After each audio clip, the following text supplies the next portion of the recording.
आपके लिए काजू के पोषण संबंधी लाभ और नुकसान। काजू पोषक तत्वों से भरपूर होते हैं और कई स्वास्थ्य लाभ प्रदान कर सकते हैं। सही किस्मों का चयन और उन्हें पकाने या ठीक से तैयार करने से स्वास्थ्य पर उनके संभावित प्रभावों को अधिकतम करने में मदद मिल सकती है। काजू एक गुर्दे के आकार का बीज है जो काजू के पेड़ से प्राप्त होता है, एक उष्णकटिबंधीय पेड़ जो ब्राजील का मूल निवासी है, लेकिन अब दुनिया भर में विभिन्न गर्म जलवायु में इसकी खेती की जाती है। जबकि कच्चे काजू व्यापक रूप से बेचे जाते हैं, वास्तव में कच्चे काजू खाने के लिए सुरक्षित नहीं होते हैं, क्योंकि उनमें जहर आईवी में पाया जाने वाला यूरुशियोल नामक पदार्थ होता है। यूरसफायोल विषैला होता है और इसके संपर्क में आने से कुछ लोगों में त्वचा की प्रतिक्रिया हो सकती है। इस जहरीले तरल को निकालने के लिए काजू की गुठली को प्रसंस्करण में पकाया जाता है और इस परिणामी उत्पाद को कच्चा के रूप में बेचा जाता है। हालांकि आमतौर पर ट्री नट्स के रूप में जाना जाता है और पोषण की दृष्टि से उनकी तुलना की जाती है, काजू वास्तव में बीज होते हैं। वे पोषक तत्वों और लाभकारी पौधों के यौगिकों से भरपूर होते हैं और कई व्यंजनों में आसानी से जुड़ जाते हैं। अधिकांश नट्स की तरह काजू भी आपके संपूर्ण स्वास्थ्य को बेहतर बनाने में मदद कर सकता है। वे वजन घटाने, बेहतर रक्त शर्करा नियंत्रण और स्वस्थ हृदय जैसे लाभों से जुड़े हुए हैं। यह वीडियो काजू के पोषण, लाभ और नुकसान की समीक्षा करता है ताकि यह निर्धारित किया जा सके कि वे आपके लिए अच्छे हैं या नहीं। एक, पोषक तत्वों से भरपूर। काजू कई तरह के पोषक तत्वों से भरपूर होता है। बिना भुने, नमक रहित काजू का 1 औंस 28 ग्राम आपको लगभग प्रदान करता है।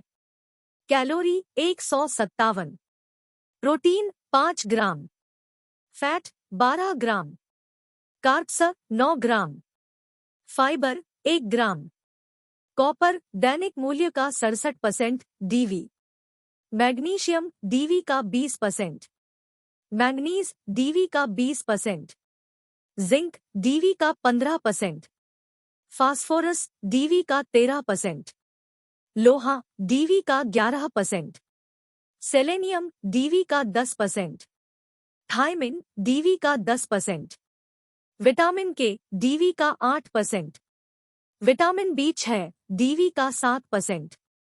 काजू विशेष रूप से असंतृप्त वसा से भरपूर होते हैं, वसा की एक श्रेणी जो समय से पहले मृत्यु और हृदय रोग के कम जोखिम से जुड़ी होती है।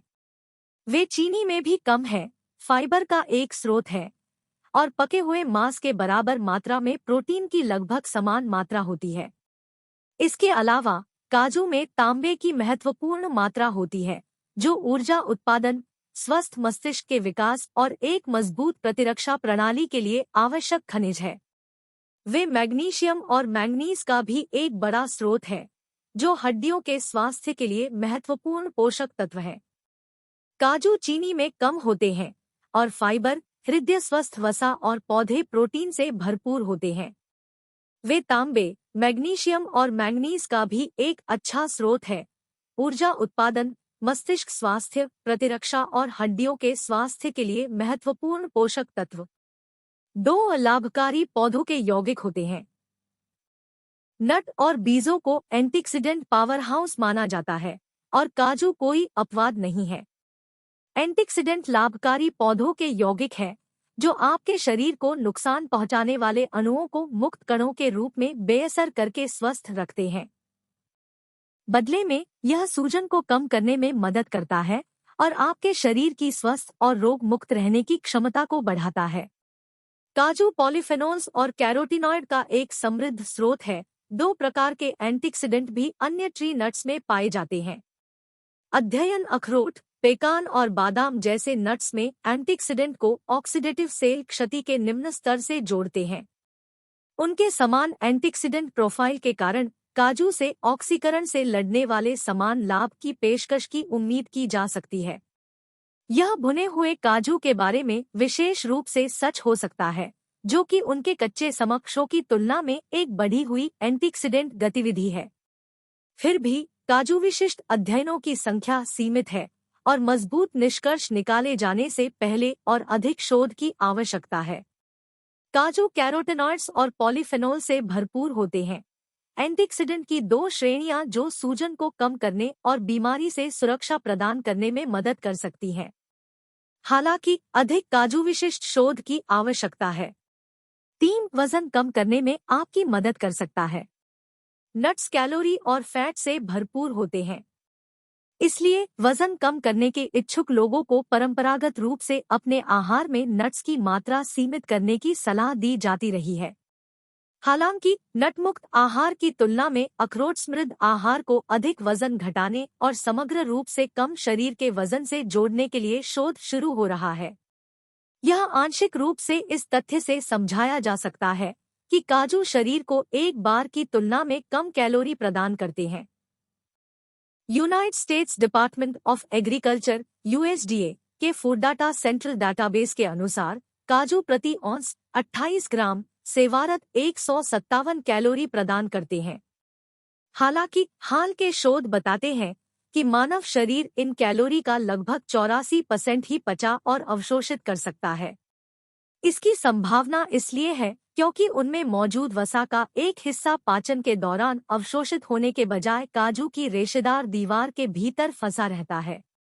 दूसरी ओर नट्स को भूनने या पीसने से आपके शरीर की उन्हें पूरी तरह से पचाने की क्षमता बढ़ सकती है, जिससे अवशोषित कैलोरी की संख्या बढ़ जाती है। नतीजतन वजन घटाने के लाभ पूरे कच्चे काजू के लिए सबसे मजबूत हो सकते हैं।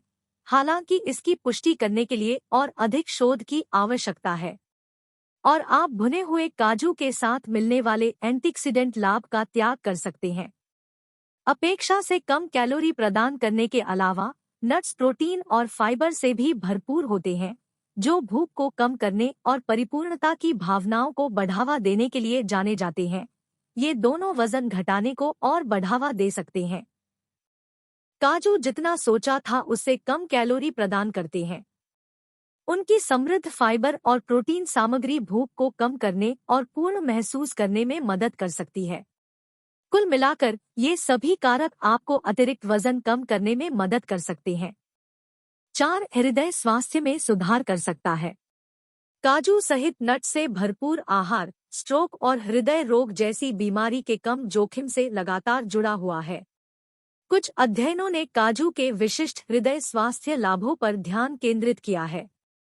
एक में पाया कि टाइप 2 मधुमेह वाले लोग जो काजू से अपने दैनिक कैलोरी का 10% उपभोग करते थे, उनमें LDL खराब कोलेस्ट्रॉल से HDL अच्छा कोलेस्ट्रॉल अनुपात उन लोगों की तुलना में कम था जिन्होंने काजू नहीं खाया था। कम LDL से HDL अनुपात को आमतौर पर अच्छे हृदय स्वास्थ्य के मार्कर के रूप में देखा जाता है।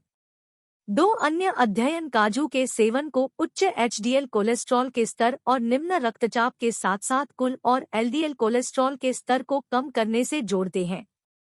हालांकि एक हालिया समीक्षा परस्पर विरोधी परिणाम दिखाती है। शामिल अध्ययनों में से एक से पता चलता है कि काजू के नियमित सेवन से रक्तचाप और ट्राइग्लिसराइड का स्तर कम हो सकता है। हालांकि यह कुल LDL या HDL कोलेस्ट्रॉल के स्तर पर कोई प्रभाव नहीं पाता है। इसी तरह एक अन्य समीक्षा में 4 से 12 सप्ताह तक प्रतिदिन एक 3.8 औंस 28 से 108 ग्राम काजू की खपत के बाद कोलेस्ट्रॉल या ट्राइग्लिसराइड के स्तर में कोई महत्वपूर्ण परिवर्तन नहीं पाया गया। शोधकर्ताओं का सुझाव है कि ये असंगत परिणाम सीमित संख्या में अध्ययनों और उनके छोटे प्रतिभागियों के आकार के कारण हो सकते हैं। वे निष्कर्ष निकालते हैं कि हालांकि काजू अन्य नट्स की तरह ही हृदय स्वास्थ्य को लाभ पहुंचाने की संभावना रखते हैं, इसकी पुष्टि के लिए और अधिक शोध की आवश्यकता है। इस बात पर भी मतभेद हो सकते हैं कि क्या इन अध्ययनों में प्रतिभागियों ने काजू के साथ अधिक अस्वास्थ्यकर स्नैक्स को बदल दिया या काजू को अपने वर्तमान खाने के पैटर्न में जोड़ा। अखरोट से भरपूर आहार को लगातार हृदय स्वास्थ्य के लिए फायदेमंद दिखाया गया है। काजू रक्तचाप, ट्राइग्लिसराइड्स और कोलेस्ट्रॉल को कम करने के लिए कुछ लाभ प्रदान करता है। हालांकि मजबूत निष्कर्ष निकाले जाने से पहले अधिक अध्ययन की आवश्यकता है। 5. टाइप 2 डायबिटीज वाले लोगों के लिए फायदेमंद हो सकता है। काजू को अपने आहार में शामिल करने से टाइप 2 मधुमेह वाले लोगों को फायदा हो सकता है। यह आंशिक रूप से इसलिए है क्योंकि काजू फाइबर का एक अच्छा स्रोत है, एक ऐसा पोषक तत्व जो ब्लड शुगर स्पाइक्स को रोकने में मदद करता है और माना जाता है कि यह टाइप 2 मधुमेह से सुरक्षा प्रदान करता है। रक्त शर्करा के स्तर पर काजू के प्रभाव को देखने वाले अध्ययन सीमित है। हालांकि एक अध्ययन में टाइप 2 मधुमेह वाले लोग जो काजू से अपने दैनिक कैलोरी का 10% खाते थे, उनमें इंसुलिन का स्तर कम था। रक्त शर्करा नियंत्रण का एक मार्कर उन लोगों की तुलना में जिन्होंने बिल्कुल भी काजू नहीं खाया। इसके अलावा काजू में प्रति भाग केवल 8 ग्राम शुद्ध कार्ब्स होते हैं, जिनमें से 2 ग्राम से कम शक्कर से आते हैं। नेट कार्ब्स भोजन में कार्ब्स की कुल मात्रा को संदर्भित करते हैं। इसमें मौजूद फाइबर की मात्रा घटाते हैं, कार्ब्स की शुद्ध मात्रा के लिए एक मूल्य प्रदान करते हैं जिसे आपका शरीर वास्तव में अवशोषित कर सकता है। काजू के साथ शुद्ध कार्ब्स और चीनी में उच्च खाद्य पदार्थ रक्त शर्करा के स्तर को कम करने में मदद कर सकते हैं। फिर भी टाइप 2 मधुमेह वाले लोगों में काजू युक्त आहार के प्रभावों की जांच करने के लिए और अधिक शोध की आवश्यकता है। काजू चीनी में कम और फाइबर से भरपूर होते हैं, 2 कारक जो संयुक्त होने पर रक्त शर्करा के स्तर को कम करने और टाइप 2 मधुमेह के विकास से बचाने में मदद कर सकते हैं। हालांकि इन लाभों की पुष्टि के लिए और अधिक शोध की आवश्यकता है। 6. अपने आहार में शामिल करना आसान। काजू को अपने आहार में शामिल करना बहुत आसान है। उन्हें कच्चा या भुना हुआ खाया जा सकता है और एक आसान पोर्टेबल स्नैक बनाया जा सकता है। साबुत या पिसे हुए काजू को विभिन्न प्रकार के व्यंजनों में शामिल किया जा सकता है, जिसमें तले हुए टोफू और स्टर फ्राइज से लेकर सूप, सलाद और स्टू शामिल है। काजू मक्खन अपने आहार में काजू को शामिल करने का एक और तरीका है। इसे टोस्ट पर फैलाएं या दही या ओटमील में मिलाएं। आप होममेड बेकफ्री एनर्जी बॉल्स बनाने के लिए काजू के मक्खन को ओट्स और अपने पसंदीदा सूखे मेवे के साथ भी प्रोसेस कर सकते हैं। काजू को सेब के सिरके या नींबू के रस के साथ भिगोकर और ब्लेंड करके अपना खुद का डेयरी फ्री खट्टा क्रीम या क्रीम चीज बनाया जा सकता है। भोजन में स्वाद जोड़ने या अपने पसंदीदा डेसर्ट के डेयरी मुक्त संस्करण बनाने के लिए इनका उपयोग करें। बस इस बात का ध्यान रखें कि कुछ भुने और नमकीन काजू में काफी मात्रा में अतिरिक्त तेल और नमक हो सकता है। यदि आपका लक्ष्य अतिरिक्त नमक या अतिरिक्त वसा को सीमित करना है, तो जब भी संभव हो सूखी भुनी हुई या कच्ची अनसाल्टेड काजू किस्मों को चुनने पर विचार करें। काजू किसी भी आहार के लिए एक बहुमुखी जोड़ है। उन्हें अपने आप खाएं, उन्हें अपने पसंदीदा व्यंजनों में शामिल करें या काजू आधारित सॉस और डेसर्ट बनाने के लिए उनका उपयोग करें। जब भी संभव हो सूखी भुनी हुई या कच्ची अनसाल्टेड किस्में चुनें। 7. संभावित दुष्प्रभाव। काजू आमतौर पर ज्यादातर लोगों के आहार में एक सुरक्षित जोड़ होते हैं। ध्यान रखें कि भुने या नमकीन काजू में उच्च स्तर के अतिरिक्त तेल या नमक हो सकते हैं। इस कारण से इसके बजाय अनसाल्टेड ड्राई रोस्टेड या रॉ अनरोस्टेड किस्मों का चुनाव करना सबसे अच्छा हो सकता है। कुछ शोध बताते हैं कि भुने हुए काजू में बिना भुने हुए काजू की तुलना में स्वास्थ्य को बढ़ावा देने वाले एंटीऑक्सीडेंट के उच्च स्तर हो सकते हैं। अतिरिक्त तेल के बिना घर पर बिना भुने हुए काजू को स्वयं भूनने पर विचार करें। ऐसा करने के लिए बस अपने बिना भुने हुए काजू को एक बेकिंग ट्रे पर एक परत में फैलाएं। फिर उन्हें अपने ओवन के मध्य रैक पर 8 से 15 मिनट के लिए 350 डिग्री फ़ारेनहाइट 188 डिग्री सेल्सियस पर सूखा भूनें। काजू को जलने से बचाने के लिए 3 से 5 मिनट के अंतराल में हिलाते रहें। वैकल्पिक रूप से अपने काजू को मध्यम आंच पर 3 से 5 मिनट के लिए या काजू के हल्के भूरे होने तक टॉस करें। इसके अलावा काजू में फाइटेट्स होते हैं जो आपके शरीर के लिए उनमें मौजूद विटामिन और खनिजों को अवशोषित करना अधिक कठिन बना सकते हैं।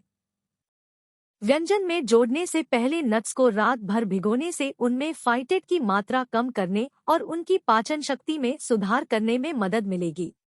अंत में काजू को ट्री नट्स के रूप में वर्गीकृत किया गया है। इसलिए बादाम, ब्राज़ील नट्स, पेकान, पिस्ता, अखरोट या हेज़लनट्स जैसे ट्री नट्स से एलर्जी वाले लोगों को काजू से भी एलर्जी होने का अधिक खतरा हो सकता है। काजू को आमतौर पर सुरक्षित माना जाता है। अधिकांश लाभों के लिए जब भी संभव हो बिना भुना हुआ कच्चा के रूप में बेचा जाता है। अनसाल्टेड काजू खरीदने और खाने से पहले उन्हें भिगोने पर विचार करें। काजू को सूखा भूनने से एंटीऑक्सीडेंट गतिविधि में सुधार होता है। सारांश: काजू फाइबर, प्रोटीन और स्वस्थ वसा से भरपूर होते हैं। उनमें विभिन्न प्रकार के विटामिन, खनिज और स्वास्थ्य सुरक्षात्मक लाभकारी पौधों के यौगिक भी होते हैं। नट्स की तरह काजू वजन घटाने, रक्त शर्करा नियंत्रण और हृदय स्वास्थ्य को बढ़ावा दे सकता है। हालांकि अन्य मेवों की तुलना में काजू पर कम शोध हुआ है, इसलिए इन लाभों की पुष्टि के लिए अधिक काजू विशिष्ट अध्ययनों की आवश्यकता है। फिर भी अपने आहार में अधिक काजू शामिल करने के कुछ नकारात्मक पहलू हैं। जब भी संभव हो अनसाल्टेड सूखी भुनी या बिना भुनी हुई किस्मों को चुनना याद रखें।